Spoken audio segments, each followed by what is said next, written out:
dua riwayat ni diceritakan mereka masuk dalam rumah Rasulullah SAW, dan adat bagi orang Arab dulu, mereka akan kencing keluar daripada kota Madinah, pada tempat khas, seperti mana hadisul ifki kan, Sayyidatina Aisyah keluar untuk buang air di luar daripada kota Madinah ya.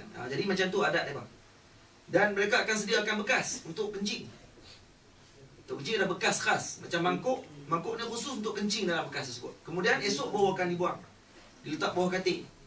Jadi bila mana dua orang sahabiah ni dalam riwayat yang berbeza masuk dalam rumah Rasulullah. Bila masuk dalam rumah Rasulullah cari minuman, cari-cari tak jumpa. Siap-siap bawah katil ada. Tengok ada air dalam bekas. Maka dia ambil bekas tersebut dan minum terus sampai habis. Rasulullah balik ke rumah, tanya kepada para sahabat. Dia tanya kepada sahabiah ni, mana air bawah ni? Air bawah ni mana? Kata, aku dah minum Rasulullah. Cakap Arab mana, saya terjemah bahasa Melayu. Aku dah minum ya Rasulullah, dia kata. Kamu tahu ada air apa? Kamu tahu ada air tu air apa? Aku tak tahu ya Rasulullah. Tu air kencing aku tu, kata Nabi. Tu air kencing aku, kata dia. Maka sahabat-sahabat kata, ada Nabi suruh kata kat dia, kamu dah buat bid'ah, no? Kamu ni minum apa ni, ayat tak minta korang. Ada Nabi kata gitu. Ada Nabi kata, khek balik. Tahu khek. Allah boleh khek, keluar. Tak, Nabi tak kata gitu. Malah Nabi kata apa? Wahai Ummu Barakah, kamu tidak akan kena penyakit sepanjang umur hidup kamu. Karena apa? Karena ada sebahagian daripada badan aku dalam badan kamu. Apa maksudnya? Maksudnya kencing Nabi jadi ubat kepada Sayyidatina Ummu Barakah. Malah kata para ulama, bila dikaji balik kisah hidup Ummu Barakah, dia tidak pernah sakit sepanjang hidup dia, kecuali sakit sakaratul maut ketika hendak mati. Tu sahaja sakit dia. Yang lain tidak pernah sakit. Demam, tak payah pakai Panadol. Tak perlu nak pergi buat doktor, kerana dia tidak pernah sakit. Kerana dalam badan dia ada sebahagian daripada badan Nabi SAW. Dalil kata ayat kencing Nabi tidak sama dengan ayat kencing kita. Ayat kencing kita ada orang nak minum. Kata ayat kencing kita sama macam dengan Nabi. Ni bahasa kasar dia korok no? Bahasa kasar. Ada pula kata begitu kepada Rasulullah. Ayat kencing kita, bini kita pun tak tentu. Bukan kita bini, kucing kalau lalu pun dia lari yo. Kalau kata nak bagi tahu tak, ayat kencing Nabi tak tahu rasa apa. Sebab apa? Sebab bila nak minum satu benda mesti dia akan bau dulu. Sebab tu hidung tak nak buat kat sini. Allah tak buat kat sini. Kalau tidak jadi payah nak makan, kena pergi kat hidung dulu. Allah tak buat elok dah hidung di sini. Sebab dekat dengan mulut, bila main kat mulut bau tu pun tak sedap. Kalau mata duduk kat belakang, hidung duduk kat lutut, dengan mulut duduk sini, jenuh nak tengok lu. Aku main kat hidung, letih tangan saja. Hari tu rumah semua orang akan kurus. Kau kenapa? Kerana tak larat nak makan. Kalau nak makan banyak kerja nak kena buat, kena main sini. Banyak tempat. Jangan salah buat sangat cantik tu, mata di sini, hidung di sini, mulut di sini. Bagi jelas semua kat sini nampak. No? Tangan pula 5 jari. Cuba hilang 1 jari tengok. No? Berhilang 1 jari. Payah dah nak makan. Payah. No? 4 jari ni nak makan. Payah. Tapi 5 jari ni nak abang kata apa? Nak bagi tahu kata kita ni masing-masing kuat menguat antara sama lain. Khususnya jari tengok. Ada yang pendek, ada yang terlalu tinggi. Tengok. Tapi masing-masing memerlukan masing-masing yang lain. Tak boleh kita nak anggap kita ni yang paling hebat. Orang panggil one man show, tak boleh. One man show. Dia seorang Superman. Tidak ada istilah dalam kita istilah Superman. Sebab tu Nabi kalau nak kira kekuatan dia, Nabi boleh seorang-seorang. Kalau nak bawa dakwah. Kerana apa yang bagi hidayah siapa dia? Allah. Bolehlah Nabi nak bawa seorang-seorang, dengan kadang Allah Ta'ala akan bagi hidayah kepada semua orang yang dengar kalam Nabi. Boleh tak?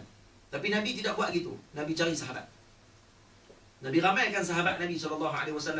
Walaupun kalau nak pergi perang, sebenarnya kekuatan Nabi SAW kalau nak ke perang, nak pergi ke perang, perang Badar, berapa orang yang pergi perang waktu tu? 300 lebih. Yang lawan dengan Nabi 3,000 orang. Tidak, 3,000 tentera kufar. Kekuatan Nabi sebenarnya sama dengan 4,000 orang biasa. Kekuatan Nabi seorang. Sebab kata para ulama, kekuatan Nabi sama dengan 100 orang ahli syurga. 1 orang ahli syurga sama dengan 100 orang dunia. Jadi 1 orang di dunia 40 silap. 100 orang, 1 orang sama dengan 40 orang di dunia. 40 kali dengan 100 jadi berapa? 4,000. 4,000 masuk kota ni, maksud Nabi boleh je kalau kata nak buat Thundercat kat situ. He-Man, kata hancur habis semua. Boleh je Nabi nak buat, tapi Nabi buat tak? Nabi tak buat. Kerana apa? Rahmatan lil alamin. Nampak tak? Nabi rahmat pada alam. Dalam sejarah boleh kira balik berapa orang yang Nabi bunuh. Tak banyak, tak lebih daripada 5 jari. Kalau Nabi nak bunuh lah, kata para ulama, cukup Nabi hembuskan saja. Kalau Nabi mati tu orang. Kerana terlalu kuat hembusan Nabi SAW. Sebab kuat. Kita hembus pergi apa tu, nyamuk pun tak mati. Bukan nyamuk, lilin pun tak padam. Hembus banyak kali. Nampak tak, memang tak kuat. Tapi Nabi tawaduk dengan kekuatan Nabi SAW. Jadi itu nak beritahu kepada kita bahawa sangat-sangat kalau kata Nabi nak bawa seorang-seorang pun boleh, tidak ada masalah. Itu pun masih lagi orang tidak faham, dan masih lagi orang masih merendah-rendahkan lagi Nabi SAW. Dalil dia guna hadis, apa dia? Nabi kita kata, Allahumma salli alaihi wasallam, Nabi sebut dalam hadis, la tutruni kama aqtarati an-nasara Isa bin Maryam. Jangan kamu agungkan aku seperti mana golongan Nasrani mengagungkan Isa bin Maryam. Bila disebut gitu, apa maksud dia? Dia jangan agungkan aku, Nabi kata seperti, bukan Nabi sebut umum, jangan agungkan aku. Berhenti kat situ kan? Dah, baca pergi habis. Kama ataratin Nasara Isa bin Maryam, seperti mana Nasara mengagungkan Sayyidina Isa. Apa yang Bani Israel, Nasrani buat kepada Nabi Allah Isa, mereka anggap Nabi Allah Isa sebagai Tuhan. Ada lewat kata anak Tuhan, dia Tuhan, semua pening. Kristian pun pening, mana satu pun tak tahu. Tak kata anak Tuhan, tak kata Tuhan. Yang penting dia pun pening lah. Cuma bila kata gitu, Nabi nak beritahu, kata wajhu syabah dia tak mana. Jangan samakan aku dengan mereka, jangan agungkan aku dan anggap aku sebagai Tuhan. Sebab tu kalau kita tanya dekat budak-budak kecil, sekolah tadika, sekolah rendah yang baru umur 5 tahun, 6 tahun, tanya dekat mereka, siapakah Nabi Muhammad? Nabi Muhammad Tuhan kan Nabi? Budak tu kata apa? Bodoh yang tanya ni. Anda tanya tadi Nabi Muhammad ni Nabi ke Tuhan? Dah sebut Nabi dah mula-mula. Mestilah Nabi. Tak ada seorang budak pun yang lahir akan kata Nabi Muhammad sebagai Tuhan. Semua akan kata Nabi adalah Abdullah wa Rasuluh, hamba Allah Ta'ala. Yang pertama bila sebut hamba Allah, jelas kita akan letakkan Nabi bukan Tuhan. Itu yang pertama dekat kita. Nabi bukan Tuhan. Yang kedua Rasuluh. Dalil kata Nabi sangat berbeza dengan kita. Karena Nabi adalah Rasulullah. Nabi Muhammad Rasul. Sebelum jadi Nabi lagi dah Rasul dah. Tak sebelum jadi Nabi dah. Sebelum jadi Rasul dah Nabi dah. Ketika mana umur 10 tahun. Banyak nak cerita orang ni. Tutup tak? Memang dah tutup dah pada awal pun. Cadang nak baca-baca sikit, tak jadi nak baca. Kalau kata kita tengok apa ni dalam sejarah, ketika Nabi Dalan pergi ke Syam bersama dengan bapa saudara dia Abi Talib. Sampai di Syam, sampai di Basrah. Sampai di sana di bawah satu pokok. Rahib ni tidak pernah keluar daripada tempatnya. Rahib ni tak pernah keluar daripada tempat sembunyian dia tu, duduk dalam sembunyian, tempat peribadahan dia tu. Tak pernah keluar. Hari ni dia keluar, buat makanan pula, buat jamu makanan pula kat orang ramai. Bila buat jamuan makanan, dia pesan kepada ketua rombongan, kena ajak semua datang. Jangan tinggal budak-budak, orang tua semua jangan tinggal. Semua kena main. Bila mana datang, masuk dah semua, dia tengok, macam tak cukup. Tanya lagi, ada yang tak datang lagi? Dia tak ada, seorang budak tinggal belakang. Dia tengok budak lah. Budak tu, jadi yang sebenarnya dia tujuan panggil nak bagi makan tu sebab nak tengok budak ni. Maka dibawakan budak tu, kata panggil budak tu, kalau tidak hangpa tak boleh makan semua. Kan aku dah pesan tadi kena bawa semua baru boleh makan. Jadi dia pun bawa dah panggil Nabi SAW. Waktu tu kecil, baru umur 12 tahun, 10 tahun lebih kurang. Jadi sudah sampai masuk ke dalam, bila dah makan, maka rahib ini datang, kemudian cek badan Nabi. Mula salam. Lepas tu cek. Tengok belakang badan Nabi, nampak ada khatam nubuwah. Ada belakang tanda kenabian Nabi SAW.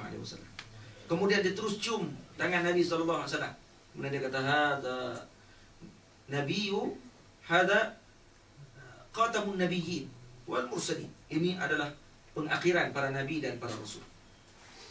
Abi Talib waktu tengok gitu, waktu tengok dia cium tangan, waktu dia ada bimbang lah. Oi, pelik Pak Long ni. Dia kata, duk cium tangan. Nabi semak. Nabi kan comel, lawak. Jadi bila ada orang lelaki pula duk main cium tangan, duk mana dia pelik dah. Dia pelik, dia pun pergi pegang tu Nabi. Hang buat apa ni? Nah, cakap Arab kan.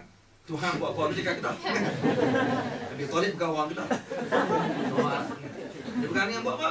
Bukan buat apa kat anak saudara aku ni. Dia kata sebenarnya aku cium tangan dia kerana dia adalah Nabi akhir zaman. Dan aku pesan kepada kamu jangan bawa lah pergi ke Syam. Kerana kalau kamu sampai di sana, kalau puak Yahudi tengok mereka kenal dengan sifat-sifat Nabi ini, maka sudah tentu mereka akan bunuh dia. Dalil dia boleh. Adakah rahib waktu Tuhannya bagi tahu kepada Abi Talib seorang ataupun semua ramai yang dengar waktu tersebut? Ramai dengar waktu tu kan? Dalil semua pakat tahu. Lepas Abi Talib tanya, bagaimana kamu tahu kata dia adalah Nabi akhir zaman? Sifat-sifat dia disebut di dalam kitab-kitab kami. Ketika mana dia berjalan, awan akan tutup kepala dia. Yang kedua, ketika mana kamu duduk tadi di bawah pokok. Pokok tersebut masih ada sampai sekarang. Nah, masih ada di tempat tersebut. Tapi saya tak ingat di mana tempat tu. Di Basrah dia kata. Pokok duduk di tengah padang pasir. Nah, bila duduk di bawah pokok tu, teduhan pokok tadi, kamu duduk di bawah teduh pokok. Budak ni kamu tinggalkan dalam keadaan duduk di tengah panas. Tiba-tiba bayang pokok tu membesar, mai Arif mai duduk kat dia. Bayang pokok tu yang asalnya kamu tinggalkan dia di belakang, kamu duduk bawah bayang pokok, bayang tu pula datang pada dia, kamu pula panah. Tu dalil kata Nabi ni bukan orang biasa. Ketika kecil lagi bukan orang biasa dah. Sebab tu aku cium tangan dia dan aku pesan pada kamu jaga-jaga elok kanak-kanak ni. Kerana apa? Kerana dia akan jadi orang yang besar pada satu masa nanti. Lepas tu Abi Talib tanpa terus pergi ke Syam. Kalau kita nak bawa barang dah banyak ni, berapa ratus kilometer? Nak tanya balik. Siapa pernah tahu? Daripada Madinah, daripada Mekah pergi ke Busra. Berapa jauh perjalanan? 5,000 kilometer. 5,000 kilometer. Kalau daripada negeri saya nak pergi ke Singapura, baru 1,000 kilometer. Jadi kena ulang 5 kali. 5 kali ulang. Baru sampai. Masuk 5 kali ulang. Letih tak? Letih. Tapi apa yang dilakukan oleh Abi Talib? Balik terus ketika sebut tanpa pergi walaupun dah dekat dengan Syam. Dalil kata apa? Dalil sangat cinta kepada Nabi SAW. Sebab tu sebagian ulama sebut bahawa Sayyidina Abi Talib sebenarnya masuk syurga Allah Ta'ala. Sebagian ulama kata gitu. Walaupun dalam Quran wala innaka la man ahbabta walakinna Allah yahdi man yasha. Kalau tahdi man ahbabta, kamu tidak akan mampu untuk bagi hidayah kepada siapa yang kamu cinta. Nah, walakinna Allah yahdi man yasha. Allah Ta'ala yang akan bagi hidayah. Bagaimana ulama kata ayat itu tidak boleh dikhususkan pada Abi Talib seorang. Itu umum. Ayat itu umum. Cuma disebut oleh para ulama seperti Syekh Zaini Dahlan, Mufti Makkah Al-Mukarramah. Nah, Al-Imam Suyuti radhiyallahu taala anhu dan para ulama yang lain, mereka berpegang dengan pandangan bahawa Sayyidina Abi Talib sebenarnya masuk syurga Allah Taala. Nah, masuk syurga Allah Taala selepas itu. Jadi moga-mogalah kita patut gembiralah dengan hari ini. Inilah tanda cinta kita kepada Nabi sallallahu alaihi wasallam. Dan moga dengan cinta inilah mampu untuk bawa kita kepada syurga Allah Taala. Abu Lahab masuk ke dalam kubur dan dilepaskan daripada siksa kubur pada setiap hari Isnin hanya kerana cinta dan gembira dengan kelahiran Nabi sallallahu alaihi wasallam. Karena dia gembira dengan kelahiran Nabi hari Isnin, maka dibebaskan dan dikeluarkan air susu daripada ibu jari tangannya untuk dia minum setiap hari Isnin. Kenapa? Karena gembira dengan kelahiran Nabi SAW. Kalau kata kita yang gembira dengan setiap hari kepada Nabi SAW, takkan kita takkan langsung masuk ke dalam syurga Allah hanya sebab cinta kepada Nabi SAW. Jadi tanda cinta kita kepada Rasulullah bukan hanya buat majlis saja. Ikut sunnah Nabi SAW. Nah, ikut sunnah Nabi. Dan kata Allah Subhanahu Wa Taala sebut, ingat tak siapa ingat? Nah, ni ramai hafiz kan? Ayat Quran yang sebut berkenaan dengan apa ni? Wa anta fihim wa ma kunna mu'azzabin kan? Dia ingat? Ayat dia kena Syekh? Wa anta fihim. Ada tak? Depan tu macam mana? Ada siapa ingat? Ada ingat tak? Wa ma kunna mu'azzabin wa anta fihim, gitu kan? Ha? Oh, semua buka bincang balik. Tapi ayat ada gitu lah. Cuba cari balik yang wa anta fihim tu. Depan tu aku terlupa. Jadi pernah cari balik ayat yang depan tu. Cuma bila disebut ayat tu, kata Syekh Ratib Nabulsi, dah habis. Tak mau cakap. Syekh Ratib Nabulsi kata apa ni, ulama daripada Syria. Dia sebut apa? Dalil kata Allah Ta'ala tidak akan menyiksa satu kaum selagi mana kamu berada bersama dengan mereka. Wa anta fihim. Anta tu kembali kepada Nabi SAW. Jadi kata Syekh lah ni, zaman dah bukan ada Nabi lah. Nah? Nabi dimakamkan di Madinah Al-Munawwarah. Jadi macam mana nak relatekan ayat tu dengan semasa? Maka kata para ulama, wa anta fihim, yakni maksudnya kalau selagi mana sunnah Nabi SAW diamalkan di tempat tersebut, lagi itulah tempat tu tidak akan disiksa oleh Allah Ta'ala dan tidak akan diturunkan azab oleh Allah Ta'ala. Moga-moga tu yang kita amalkan. Moga-moga pertemuan kita pada hari ini diberkati oleh Allah Ta'ala, dan kita akan bertambah lagi cinta kita kepada Nabi SAW. Kita cintakan Nabi bukan kerana kita ceritakan banyak kelebihan Nabi SAW, tapi kita cintakan Nabi. Kalau tidak diceritakan langsung kelebihan pun, kita tetap akan cintakan Nabi SAW. Kemudian kita dah laksanakan tugas kita, tanggungjawab kita sebagai seorang umat Nabi SAW.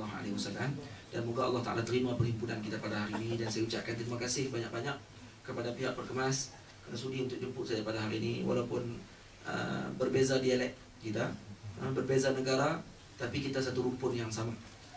Moga-moga Allah Ta'ala menguatkan lagi ukhuwah di kalangan kita, insya-Allah. Dan kita akan bersama-sama dengan baginda Nabi SAW di syurga kelak, insya-Allah. Aqulu qawli hadza wa astaghfirullahal azim li wa lakum. Assalamualaikum warahmatullahi wabarakatuh.